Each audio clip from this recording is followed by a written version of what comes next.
এর মুসলমান শুনে নাও, মুসলমান শোনো,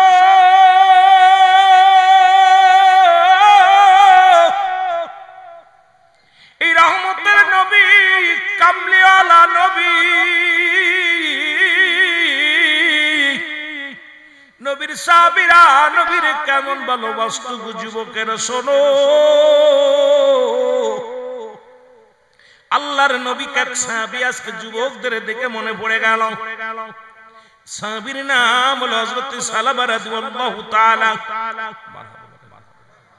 একটু জোরে জোরে বলেন মারহাবা। যুবক বয়সী হবে জান্নাতি, যুবকদের সরদার হবে আল হাসান আল হুসাইন। এই যুবকদের মধ্যে একজন সাহাবী, তার নাম হলো হযরত সালাবা। নাম কি? নাম কি? এ যুবক ভাইয়েরা নাম কি? আওয়াজ কানে আসে না। নাম কি? হযরত সালাবা রাদিয়াল্লাহু তাআলা। ও মুসলমান শোনো, নবীজি বললেন, ওয়াজ করছে দুইটা জিনিস। নবীর সাহাবীরা কেমন পর্দার বিধান মানতেন, ইসলামের বিধান মানতেন, নবীর সাহাবীরা কেমন রাসূলকে মানতেন, ভালোবাসতেন, একটু লক্ষ্য করলে বুঝতে পারবেন। হযরত সালাবা রাদিয়াল্লাহু তাআলা রাসূলের কদমের মধ্যে ছিলেন। নবীজি বললেন, বেগানা নারীর দেখা হারাম, বেগানা পুরুষের সঙ্গে দেখা দেয়া হারাম। ওয়াজটা শুনছে রাসূলের কাছ থেকে সাহাবীরা। এই সাহাবীর নাম ছিল হযরত সালাবা রাদিয়াল্লাহু তাআলা। হুজুরে বলেন মারহাবা। হযরত সালাবা রাদিয়াল্লাহু তাআলা এর রাসূলুল্লাহর পিছে নামাজ পড়িয়া যখন রওনা দিছে গো,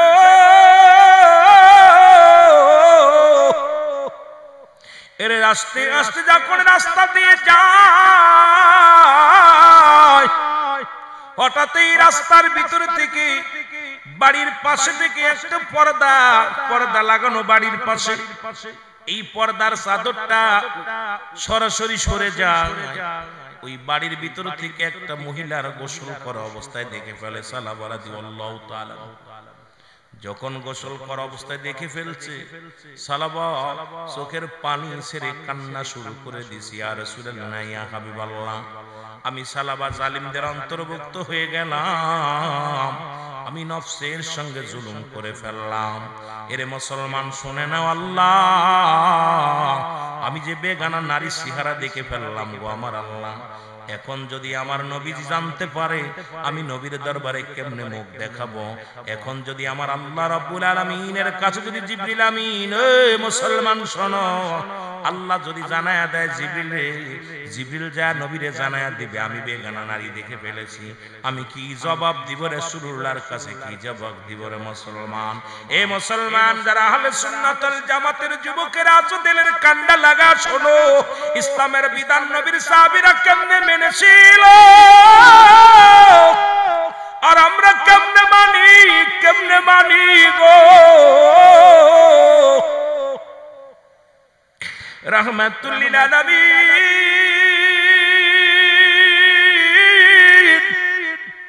যদি জানতে পারে আমার কলঙ্ক হয়, ইসলামের কলঙ্ক হবে, ওরে নবী বড় কষ্ট পাবে। সালাবা রাদিয়াল্লাহু তাআলা বসে বসে তওবা করতে লাগলেন আর কাঁদতে লাগলেন, যেমনি আদম আলাইহিস সালাম কেঁদেছিলেন, রব্বানা যালামনা আনফুসানা ওয়া ইল্লাম তাগফির লানা ওয়া তারহামনা লানাকুনান্না মিনাল খাসিরিন। জোরে বলেন, রব্বানা যালামনা আনফুসানা ওয়া ইল্লাম তাগফির লানা ওয়া তারহামনা লানাকুনান্না মিনাল খাসিরিন। আল্লাহুম্মা। বাইরে মাইক আওয়াজ তো আসে না।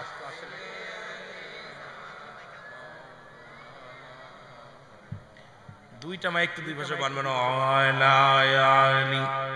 গজল টজল গাইলে বক্সে ভালো, কিন্তু ওয়াজ করে বক্সে আমার শ্রোতা বুঝতে পারে না, ড্যাব ড্যাব করলে আওয়াজ মজা লাগে না। ওয়ালা আলি সাইয়্যিদিনা, मोहब्बत वरन अल्लाहुम्मा सल्ली अला এটি ইকো মেরে দেন। মাওলানা মুহাম্মদ সাইয়্যিদিনা সালাতু সালাম জানাই, সালাতু সালাম জানাই আপনার উপরে নবী গো। আমরা গুনাহগারে বলো, আমরা গুনাহগার গো নবী, আমরা গুনাহগারে বলো, আমরা নবী আমরা গুনাহগারে নবী গো। ও নবী ও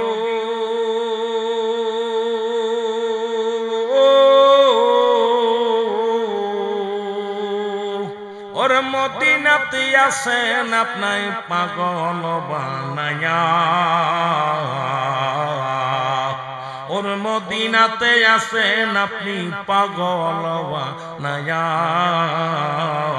এই আশিকে দাও গো দেখা, এই আশিকে দাও গো দেখা, কাঁদি যে বসিয়া নবী গো। আরো জোরে বলেন, আমরা গুনাহগার গো নবী, আমরা গুনাহগারে বলো, আমরা আমরা গুনাহগারে নবী গো। এ দুনিয়ার মুসলমান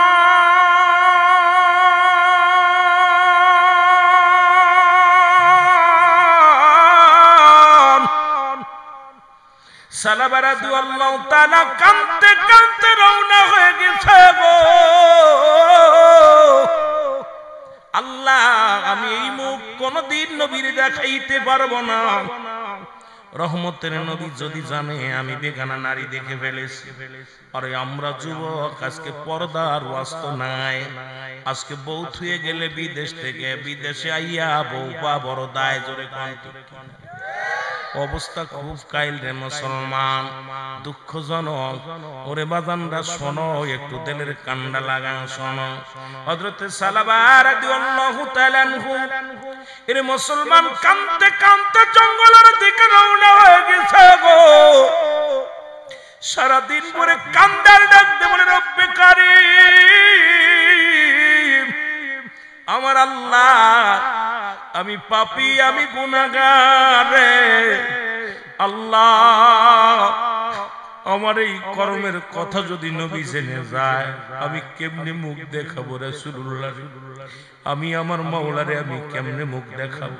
আল্লাহ, আমি তো বেগানা নারী দেখে ফেলেছি, জুলুম করে ফেলেছি, তুমি আমারে ক্ষমা করে দিও গো আল্লাহ।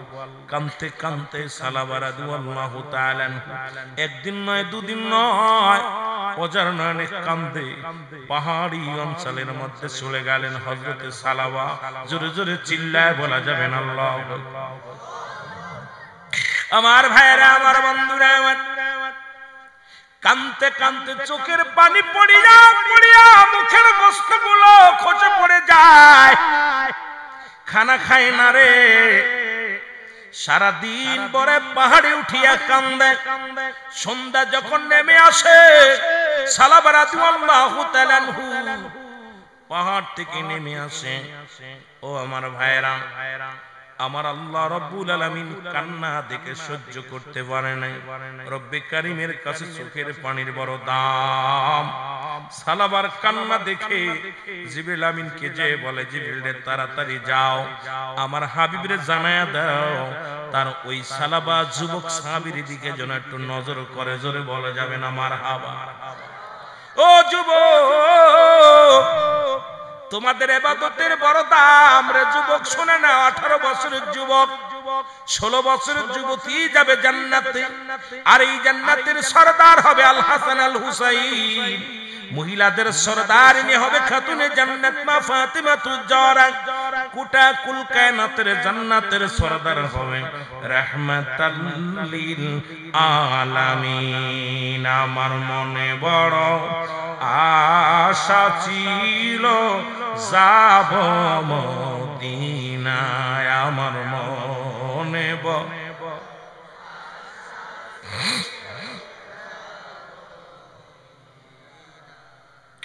এরে আমার মনে বড় আশা ছিল যাব এর সালাম আমি করব গিয়া সালাম আমি এর নবীজির রওজা আমার মনে বড় আশা ছিল যাব মদিনায় বলো মনে বড়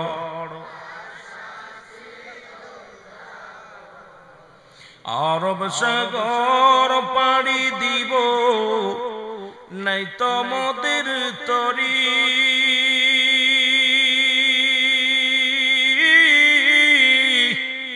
পাখা নয় তো উড়ে যাব ডানাতে ভর করি ওরে আশায় আছে সম্বল নাই আশায় আছে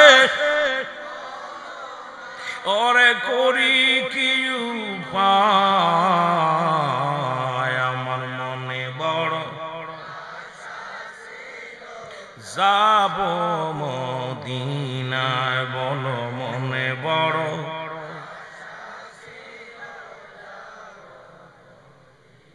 আহা মদিনায় যেতে চান না এ দুনিয়ার মুসলমান শুনে নাও আল্লাহর নবীর কাছে জিবরিল আমিন ডাকতে বলে মায়ার নবী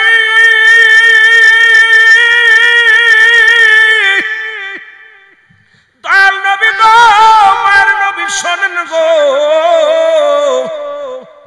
আপনার যুবক সাহাবী একটু দয়া করে সালাবার দিকে একটু লক্ষ্য করেন নবী গো নবীজি নামাজের সালাম ফিরে সাহাবীদেরকে বলে আমার সাহাবীরা আমি দেখতেছি কিছুদিন হলো আমার সালাবার চেহারা দেখতে পাই না আমার সালাবার কোনো খোঁজ পাই না তোমরা বলতে পারোনি আমার সালাবার খবর জানোনি সাহাবীরা বলে ইয়া রাসূলুল্লাহ ইয়া হাবিবাল্লাহ আমরাও তো অনেক দিন যাবত সালাবারে দেখি না কোথায় গেছে ও জানি না আমার নবী কয় খবর নাও তার বাড়িতে খবর নাও রাসূলুল্লাহ সাহাবীরা রওনা হয়ে গেলেন সালাবার বাড়িতে খবর নিতে গেলেন সালাম দে আসসালামু আলাইকুম ইয়া আলাল বাইত ঘরের ভিতর বাড়ির ভিতর থেকে আওয়াজ আসে আলাইকুম আসসালাম বলে আমরা নবীর সাহাবী আসি আপনার ছেলে সালাবার খবরের জন্য আসি সালাবার কোনো খবর জানেননি কোথায় গেছে বাবাও পাগল হয়ে যায় ডাকতে বলে আমি তো জানি না আমার সালাবারে আমিও খুঁজে পাই না সালাবা কোথায় গেছে আমিও জানি না জোরে বলেন আল্লাহু আকবার আল্লাহ নবীর কাছে খবর গেল নবী বলেন ও আমার সাহাবীরা কি খবর বলো বলি ইয়া রাসূলুল্লাহ ইয়া হাবিবাল্লাহ আপনার যুবক সাহাবী সালাবার কোনো খবর পাই নাই নবী বললেন না জানি কাফেররা মেরে ফেলেছে মক্কার কাফেররা বড় দুষ্ট মদিনার কাফেররা না জানি আমার আশিকরে মেরে ফেলেছে তোমরা তাড়াতাড়ি খোঁজ লাগাও আমার সালাবারে খুঁজে নিয়ে আসো নবীজি ডাক দিলেন সাহাবীরা কোথায় সাহাবীরা চলে আসলেন নবীজি বললেন আমার নবী ডাক দেবলা আবু বকর রে আবু বকর শোনো তুমি যাবা হযরত উসমান গনির সঙ্গে মুসলমান শুনে নাও তোমরা দুজন যাবে নবীজি ডাকলেন হযরত মুসলমান শুনে নাও এ মুসলমান শুনে নাও দ্বিতীয় খলিফা আবু বকর তোমার ফারুক রাদিয়াল্লাহু তাআলা কে ডাকতে বলেন হে ওমর আমি ঘোষণা করে দিলাম তুমি যাও শেরে খোদা হযরত আলীকে সঙ্গে নিয়ে দুজন দুজন করে এরকম সবাই রওনা দিয়ে দাও পাহাড়ের অলি গলির মধ্যে খোঁজো কোথায় আমার সালাবা কোথায় আমার সালাবারে খুঁজে দেখো কোন কাফের বন্দী করে রাখছে না জানি কাফের বেঈমানেরা আমার সালাবাকে মেরে ফেলেছে তাড়াতাড়ি খবর নাও রওনা হয়ে গেলেন মক্কা মদিনার অলি গলির মধ্যে নবীর সাহাবীরে খুঁজতে অন্য হয়ে গেলেন জোরে বলেন মারহাবা আমার দয়াল নবী বিহনে আপন বলতে কেহ নাই জগতে আমার আপন বলতে জোরে জোরে বলেন আমার দয়াল নবী বিহনে আপন বলতে ওরে বেবে দেখি আমি সবই মিছে বেবে দেখি আমি ওগো মিছে মায়ার সংসার রে বলেন মিছে মায়ার সংসারে আপন বলতে কেহ নাই জগতে আমার আপন বলতে ও নবী ও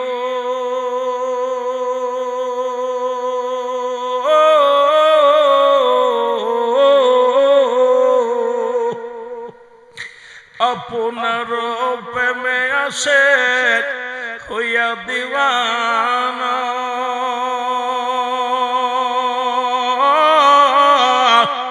লইয়া যান গো মদিনাতে দেরি সহে না লইয়া যান গো মদিনাতে হাবিব দেরি সহে না আমার দয়াল নবী বিহনে আমার মায়ার নবী আপন বলতে কেহ নাই জগতে আমার আপন বলতে রে বেবে দেখি আমি সবই মিছে বেবে দেখি আমি অগমিছে মায়ার সংসার রে বল মিছে মায়ার সংসারে আপন অনেক জগতে আমার আপন এ দুনিয়ার মুসলমান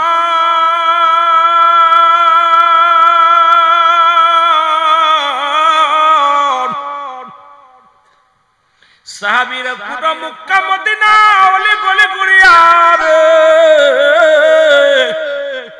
কোথাও পাইলেন না সাহাবীর সন্ধান রাসূলুল্লাহর কাছে ফিরে আসি আমার নবী গো মায়ার নবী গো কোথাও সালাবার সন্ধান পাইলাম না কোথাও তার খবর পাইলাম না নবী বলা ও করে তাড়াতাড়ি খোঁজ নাও তাড়াতাড়ি খবর নাও নবী বললেন উমর শোনো গো ও আমার আলী শোনো তোমরা যাও মরু প্রান্তরের দিকে যাও জঙ্গলার দিকে যাও দেখো ওই পাহাড়ি জঙ্গলের মধ্যে আমার সালাবারে কোথাও লুকায় রাখছে না কোন হালাত আছে খবর নাও নবীর সাহাবী হযরত ওমর ফারুক রাদিয়াল্লাহু তাআলা আনহু হযরত আলী রাদিয়াল্লাহু তাআলা আনহু দুজনেই রওনা হয়ে গেলেন দেখে রাখালিরা বকরি চড়ায় রাখালিরা বকরিগুলো চড়াইতেছে জঙ্গল দিয়ে হযরত ওমর ফারুক রাদিয়াল্লাহু তাআলা আনহু ডাক দে বলে ভাইরা রে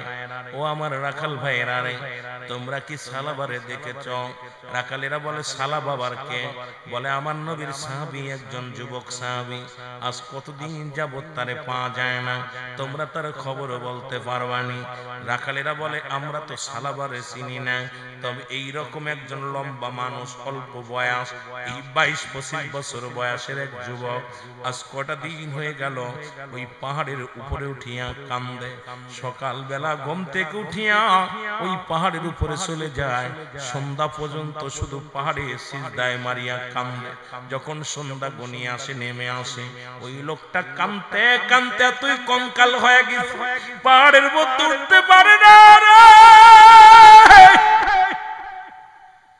ও নবীর আশিকেরা শোনো গো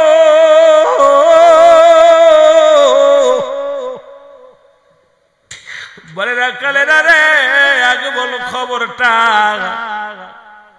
বলে বাইরে তোমার পরিচয় বলে আমার নাম হযরত ওমর ফারুক রাদিয়াল্লাহু তাআলা আনহু আমার নাম হযরত আলী রাদিয়াল্লাহু তাআলা আনহু বলে ভাই উমর আর আলী রে শোনো, এই লোকটা এত কান্নাকাটি করে, এই কান্না দেখি আমাদের পাহাড়ের পশুগুলো খানা ছেড়ে দিচ্ছে, আমাদের পাখি পশু পাখিগুলো খানা বন্ধ করে দিচ্ছে। এই লোকটা এত ক্লান্ত, পাহাড় উঠতে পারে না, পাহাড়ের মধ্যে দুলে পড়ে যায়। আমরা বকরি দহন করি আনিয়া এই লোকটার হাতে দিয়েছিলাম রে, এই লোকটা দুধের পেয়ালা হাতের মধ্যে নিয়ে এত জোরে এত ফুপায় ফুপায় কাঁদতেছিল গো। ওই যুবকের কান্নার চোখের পানি পড়িয়া রে দুধ আর পানি একাকার হয়ে গেছে। আমরা ওই লোকটার গায়ে বল নাই বলে দুধ দিয়েছিলাম দহন করিয়া, যে দুধটুকু খায়া যেন গায়ে বল হয়। কিন্তু কি করেছে ওই যুবক, এত চোখের পানি ছেড়ে কাঁদতেছিল, চোখের পানিগুলো দুধের পেয়ালার মধ্যে টপ টপ করে পড়িয়া দুধার পানি একাকার হয়ে গেছে। ওরে নবীর প্রেমে জীবন গড়, হ্যাঁ নবীর প্রেমে নসিব কর মদিনা, নবীজিকে না দেখাইয়া কবরে ডাক দিও না, বলো নবীজিকে। এই যে মিলাদুন নবীর মাহফিল জোরে, নবীর প্রেমে জীবন গড় আশিক, নবীর প্রেমে নসিব কর মদিনা, নবীজিকে না দেখাইয়া আল্লাহ কবরে ডাক দিও না, বলো নবীজিকে না দেখ। নূর নবীজি উম্মতের কান্ডারি, তাকে ভুলতে পারি না। নূর নবীজি গুনাহগারের কান্ডারি, আমরা তাকে ভুলতে পারি না। নবীজিকে না দেখাইয়া কবরে ডাক দিও না, বলো নবীজিকে না দেখ। আসবে যেদিন শেষের দিন, উপায় হবে কি? নূর নবীজির দেখলে পারে শান্তি পাব সেই দিন। নূর নবীজির দেখলে পারে শান্তি পাব সেই দিন। আশিক ভাই নবীর প্রেমে চোখের পানি ফেলো না, বলো আশিক তুমি নবীর প্রেমে চোখের পানি ফেলো না, নবীজিকে না দেখাইয়া প্রার্থনা করেন না, নবীজিকে না দেখাইয়া। এর নবীর প্রেমে জীবন গড় তোমরা, নবীর প্রেমে নসিব করো মদিনা, নবীজিকে না দেখাইয়া কবরে ডাক দিও না, আল্লাহ নবীজিকে না দেখ। চট্টগ্রামের আশেকেরা নবীর প্রেমে দিওয়ানা, চট্টগ্রামের আশেকেরা নবীর প্রেমে দিওয়ানা। থাকতে যদি না দাও দেখা, দিন গেলে কি পাবো না খায়ের। থাকতে যদি নাও পাই দেখা, দিন ফুরালি পাবো না। আমরা নবীর প্রেমে কাঁদি বসে, নবীর প্রেমে কাঁদি বসে, নবী আমায় ভুলো না, নবীজিকে না দেখাইয়া কবরে ডাক দিও না, বলো নবীজিকে না কবরে ডাক দিও না, বলো নবীর প্রেমে জীবন গড়, নবীর প্রেমে জীবন কর মদিনা, নবীজিকে না দেখাইয়া কবর। নবী কয় হায়াতি খায়রুল লাকুম, আমার হায়াতের জিন্দেগিটা উম্মতের জন্য কল্যাণ স্বরূপ। সুবহানাল্লাহ বলেন। আর একটু জোরে বলেন আল্লাহু আকবার।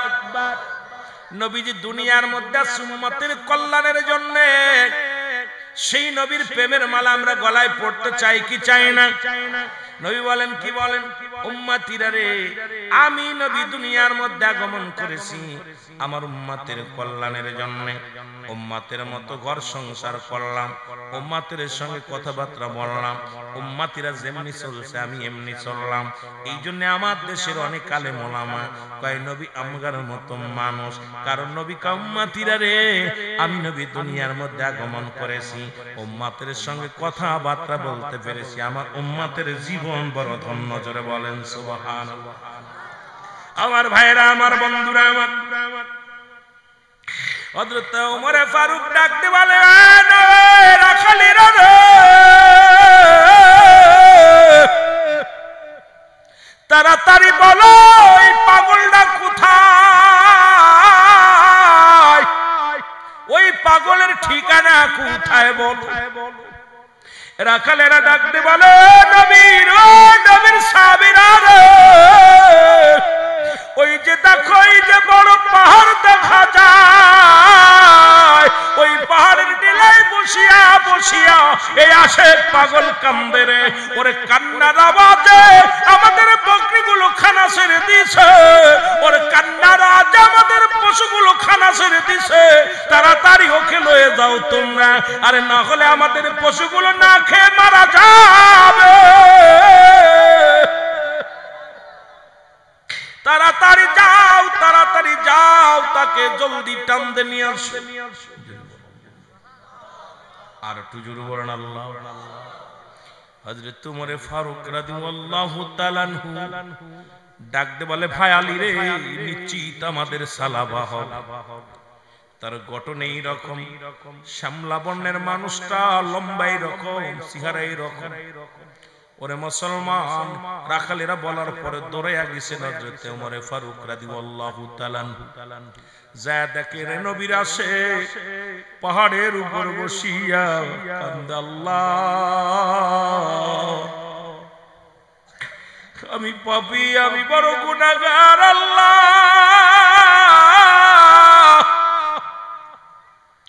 এই দুনিয়াতে তুমি যত শাস্তি দাও কোনো দুঃখ নাই রে রব্বি কারীম, ও রব্বি কারীম, ওই হাসরের ময়দানে তুমি আমার লজ্জা দিও না। রাহমাতুল লিল আলামিনের সামনে আমি কেমনে মুখ দেখাবো? আল্লাহ আমার বিষয় কি ফয়সালা হবে, এই ভয় আমি কান্দি রে আল্লাহ। আল্লাহ আমার বিষয় কি ফয়সালা দিবে রাহমাতুল লিল আলামিন, এই ভয়ে মুসলমান ওজর নয়নে সালাবা রাদিয়াল্লাহু তাআলা কাঁদতে লাগলেন। জোরে বলো আল্লাহু আকবার। আমার ভাইরা, আমার বন্ধুরা, আমার পিছন থেকে সালাবারে ডাকতে যায়। হযরত ওমর ফারুক দেখে বলে, সালাবারে তুমি এই জঙ্গলে পাহাড়ের উপর বয়ে বয়ে কাঁদো, তোমার কি হয়েছে? এতদিন তোমাকে আমরা খুঁজে পাই না, নবী বড় তোমার জন্য উতাল হয়ে আছে, তুমি চলো। সালাবা ডাকতে বলে, ও নবীর সাহাবীরা রে, আগে বলো আমার রাসূলুল্লাহ তো আমার বিরুদ্ধে কিছু বলছে, আরে আমার জন্য রব্বি কারীম কোন কোরআনের আয়াত নাজিল করছেনি? জিবরিল আমিন আয়া নবীরে কিছু জানাইছেন? হযরত ওমর ফারুক ডাকতে বলে, এ সালাবা, কি অপরাধ তুমি করেছো, কি অন্যায় তুমি করেছো? বলে, আমি জুলুম করেছি, আমি বেগানা নারী চেহারা দেখে ফেলেছি। আজকে তোমরা কত নারী, কত অন্যের বউ, একজনের বউ আরেকজন লইয়া যাও, একজনের মায়ের হাত ধরে আরেকজন টানাটানি করো। আমার যুবক বন্ধুরা শোনো, আরে নবীর সাহাবীরা কেমন আদর্শবান ছিল রে মুসলমান। আর আমার দেশের অনেক বক্তা এখন পরের বউ ভাগে নিয়ে বিয়ে করে, আবার পরের বউ ভাগে নিয়ে রিসোর্টে ওঠে। জোরে কোন ঠিক কিনা? আবার তারাও নাকি বক্তা, এরা কষ্ট হয়, মনের ভিতরে বড় কষ্ট হয়। তারা আবার আন্তর্জাতিক খ্যাতি সম্পূর্ণ বক্তা, জোরে কোন ঠিক কিনা? এরে মুসলমান শুনে নাও, সাহাবীরা শুধু এক পলক দেখার কারণে ভয়ে কাঁদতেছিল যে আল্লাহ আমি বেগানা নারী দেখে ফেলেছি, আর আমরা পরের বউ নিয়ে ঘর সংসার করতেছি। পরের মুসলমান শোনো, কত অন্যায় কত অপরাধ করি রে মুসলমান, রব্বে কারিম যদি ক্ষমা না করে বাঁচার কোনো পথ নাই, জোরে বলেন ঠিক কিনা? ও যুবক ভাইরা আমার, বন্ধুরা আমার, দিলের কান্না লাগা শোনো। হযরত ওমর ফারুক ডাকতে বলে, সালাবারে আমার নবী তো তোমার বিপক্ষে কোনো কথা বলে না, এমনকি তোমার বিপক্ষে কোনো আয়াত নাজিল হয় নাই, তোমার বিষয় নিয়ে কোনো আলোচনা হয় না।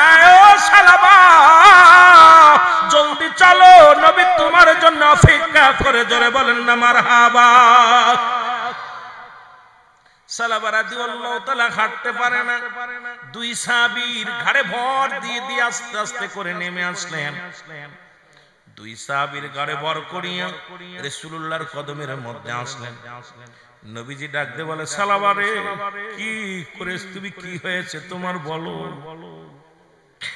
সালাবা চোখের পানি ছেড়ে ডাকতে বলে, নবী গো, মায়ের নবী,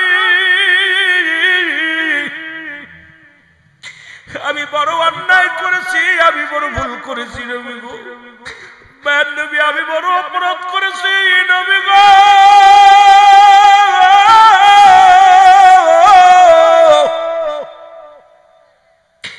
আমার এই ভুল যদি রব্বে কারিম ক্ষমা না করে, আমি হাসরের ময়দানে কি জবাব দিব?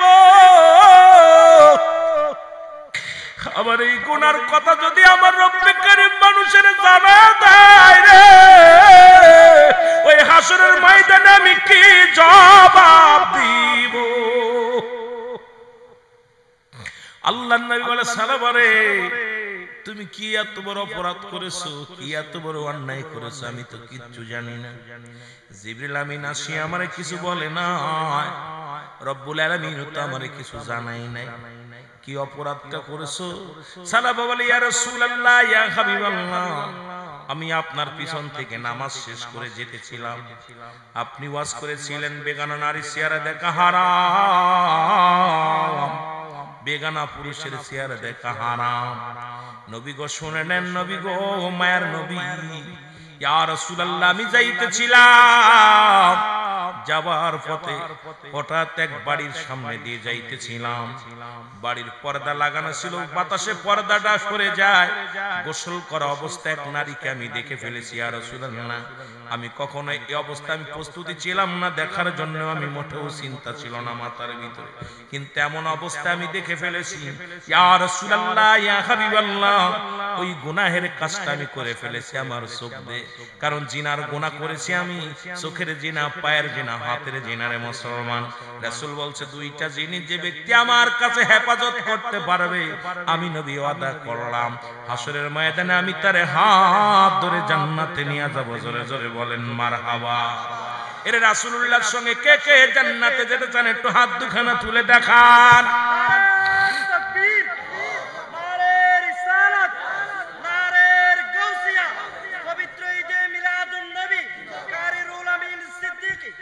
রাসূল বললেন এই দুইটা জিনিসের একটা জিনিস নাম্বার ওয়ান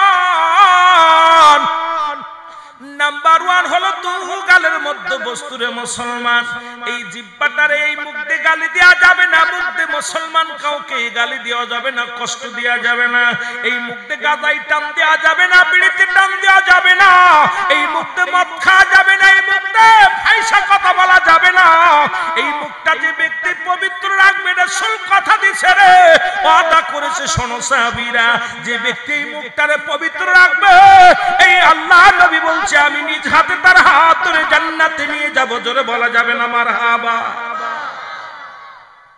মুখের ভিতরে ইয়াবা, গাঁজা, ফেনসিডিল, মদ যত পারবা দেও, কিন্তু রাসূল বলছে যারা এই মুখটারে পবিত্র রাখবে, দু চাওলের মধ্যে জিহ্বা এটাকে কন্ট্রোল করতে পারবে, এটা দিয়া ফাইসা কথা বলবে না, এটা দিয়ে কখনো হারাম জিনিস ভক্ষণ করবে না, এটা দিয়ে কখনো মাদক সেবন করবে না।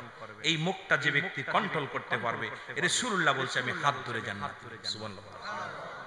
আর একটা 2 নাম্বার হলো দু পায়ের মধ্যে স্থান, মুসলমান যেটা লজ্জাস্থান। ও যুবক ভাইরা শোনো, এই দুইটা যে ব্যক্তি একমাত্র স্বামী স্ত্রী ব্যতীত অন্য কোন পুরুষের কাছে যাবে না। এই ওয়াজ এখন বাংলাদেশে চলে না। যে দেশে মুসলমান পতিতালায় ফ্রি করে দেয়া হয়, যে দেশের নদের লাইসেন্স দেয়া হয়, যে দেশে আমার যুব সমাজের জন্মের মুসলমান পাঠ্য বইয়ের মধ্যে থেকে রাসূলের জীবনী সরিয়ে দেয়া হয়, যে বইয়ের মধ্যে পাঠ্য বইয়ের মধ্যে রাসূলের জীবনী, সাহাবীদের জীবনী, ওলি আল্লাহদের জীবনী, হারাম হালাল সবকিছু বাদ দিয়ে ওরে বান্দর থেকে কেমনে মানুষ হয় এগুলো নিয়ে যারা গবেষণা করে, এই জাতিরে এই ওয়াজ করে কি শোনাইবো? জোরে জোরে বলেন ঠিক কিনা? রাসূল বলছে দু পায়ের মধ্যে বসতে একমাত্র স্বামী ব্যতীত স্ত্রী অন্য কোন পুরুষের কাছে যাবে না। ও যুবক যারা আজকের মাহফিলে বসছিস, কান্না পাইতা সই না, টাকার বিনিময় হোক আর ভালোবাসার বিনিময় হোক, একমাত্র স্ত্রী ব্যতীত যদি অন্য পুরুষের কাছে যাও, রাসূল বলছে কিয়ামতের ময়দানে কঠিন আযাবের মধ্যে পড়বে। দুনিয়ার শাস্তির বিধান শোনো, তারপরে যাই আমরা হাসরের ময়দানে। আগে দুনিয়ার মধ্যে শাস্তির বিধান শুনে নাও। নবী বলছে এই দুইটা জিনিস, একমাত্র স্ত্রী ব্যতীত স্বামী অন্যের কাছে যাবে না, স্বামী ব্যতীত স্ত্রী অন্যের কাছে যাবে না। এই দুইটা জিনিস যে ব্যক্তি হেফাজত করতে পারবে, আমি নবী তার হাত ধরে জান্নাতে নিয়ে যাব। জোরে বলেন মারহাবা। আওয়াজটা আস্তে হয়ে গেছে, জোরে বলা যাবে না আল্লাহু আকবার। নবী বলছে শাস্তির বিধান কোরআন। এ আলেম ওলামা শোনো, কোরআনের শাস্তির বিধান হলো যদি কোনো অবিবাহিত পুরুষ নারী যদি জিনা করে অপচয় করে, এই যুবকরা শোন, অনেক ভাই মাছ ধরতে যায়, মাসকে মাস নদীতে থাকে, এই ফাঁকে তার বউডা নিয়ে অশ্লীল বেহায়াপনা কাজ করে। ভালো করে হন, শাস্তির বিধান শোন, কারণ সব বক্তা মুখ খুলবে না। আর আমি রুহুল আমিন সিদ্দিক কারো ছাড় দিই না, কারণ সিদ্দিকের ওয়াজ ব্যতিক্রম। কারণ আমি কারো তেল মেরে পাম মেরে ওয়াজ করার অভ্যাস আমার নাই। হক কথা বলে যাব, কে শুনলো না কিচ্ছু যায় আসে। আমার যুবক ভাইরা, যদি কোন অবিবাহিত নারী অবিবাহিত পুরুষ জিনা করে, শাস্তির বিধান হলো তাকে 100 ডোরা মারতে হবে। আর 100 ডোরা মারলে 2 সেটে মারা পর জন্য মারা যায়, সেজন্য মারা যায়। আজকে আমার দেশে অসংখ্য যুবকেরা জিনা করে, বাবায় তার বিরুদ্ধে মামলা করে, বাঁচানোর জন্য কোর্ট আদালত, আরে বাবারে বাবা, তার জন্য উকিল ধরে, এই কপাল পোড়া, ওই সন্তানের জন্য তুই জাহান্নামে যাবি।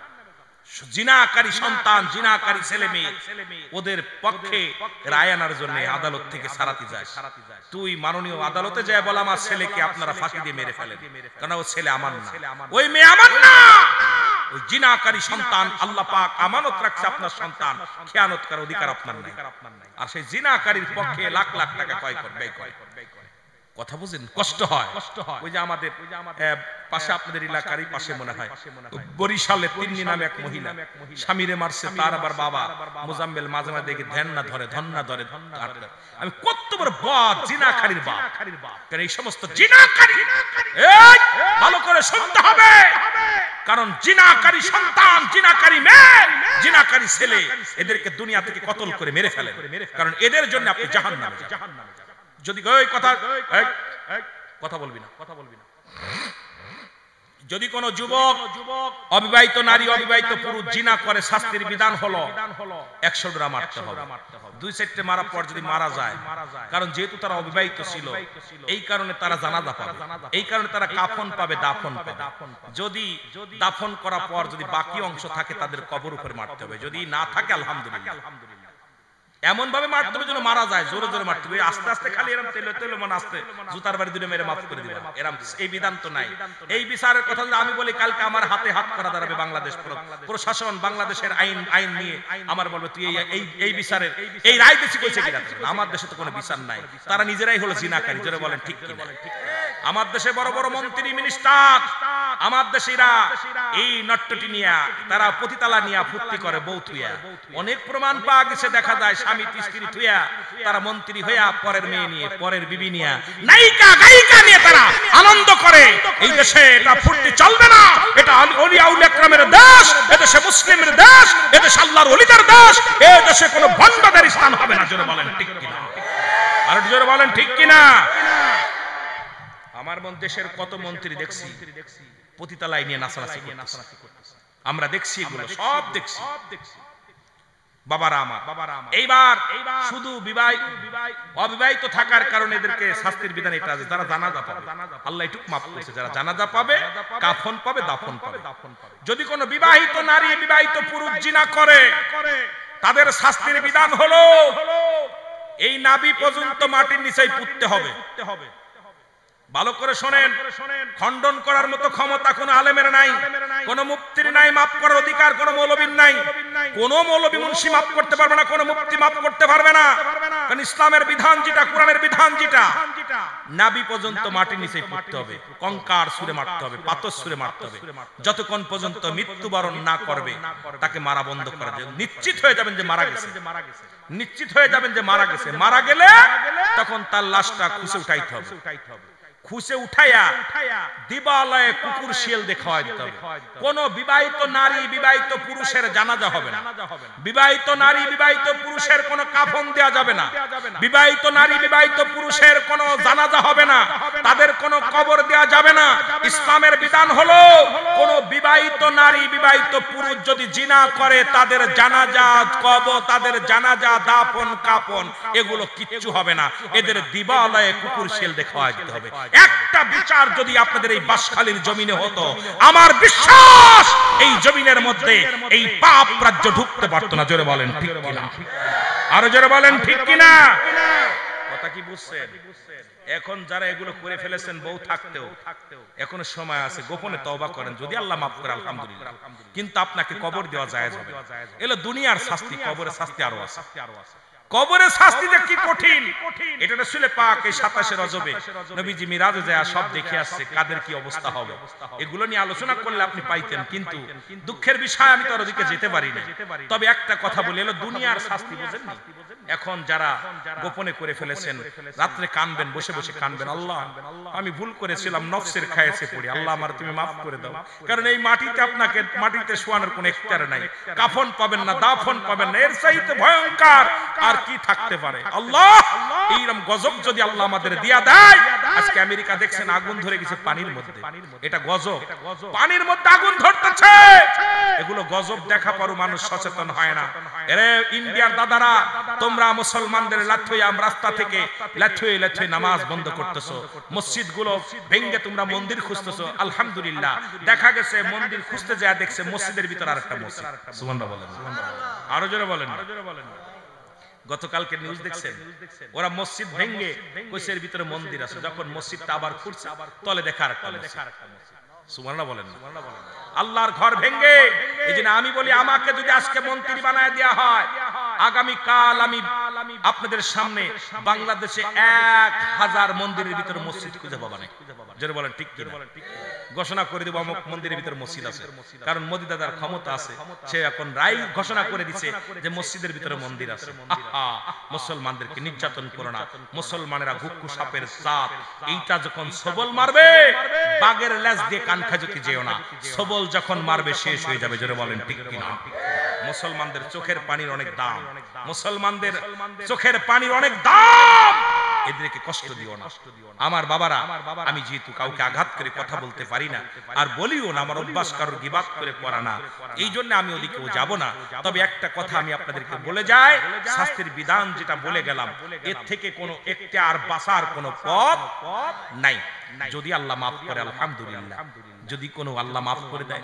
এমনকি অনেকেই জিনা করে না, জিনা করে না। রাসূল বলছে, আমি যখন আমাকে আল্লাহ পাক জান্নাত দেখালেন, জাহান্নাম দেখালেন, এ যুবকরা শোন, একটু ভালো করে শোন, যারা জিনা করে না, যারা পাতলা কাপড় পরিধান করে বা মেয়েদের প্রতি আকৃষ্ট বেশি, মেয়েরা আবার ছেলেদের প্রতি আকৃষ্ট বেশি, ছেলে দেখলে খালি গুরগুর করে, মেয়ে দেখলে গুরগুর করে, এই দুইটা জাতি। এই আল্লাহ রাব্বুল আলামিন আমার হাবিবকে দেখাইছে।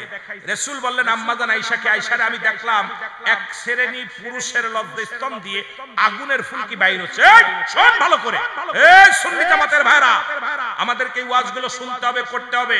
ওই তেলমের ওয়াজ বন্ধ, এখন ওই তেলমের ওয়াজ ওইগুলো বন্ধ। আমাদেরকে সংশোধন হতে হবে, আমাদেরকে জাতিকে বাঁচাইতে হবে, সুন্নি জামাতকে বাঁচাইতে হবে। সুন্নি জামাত একমাত্র আল্লাহর কাছে প্রিয় দল, একমাত্র রাসূলের কাছে প্রিয় দল, একমাত্র রাসূলের সৈনিক। এটা মানুষকে জানানোর জন্য আমাদের হকপন্থী কথা, হকপন্থী আলোচনা আমাদের বেশি বেশি দরকার। জোরে বলেন ঠিক কিনা? আমার বাবারা, রাসূল বললেন এক শ্রেণী যুবকের লজ্জাস্থান দিয়ে আগুনের ফুলকি বাইর হচ্ছে, আর এক শ্রেণী যুবতীর লজ্জাস্থান দিয়ে আগুনের ফুলকি ঢুকানো হচ্ছে।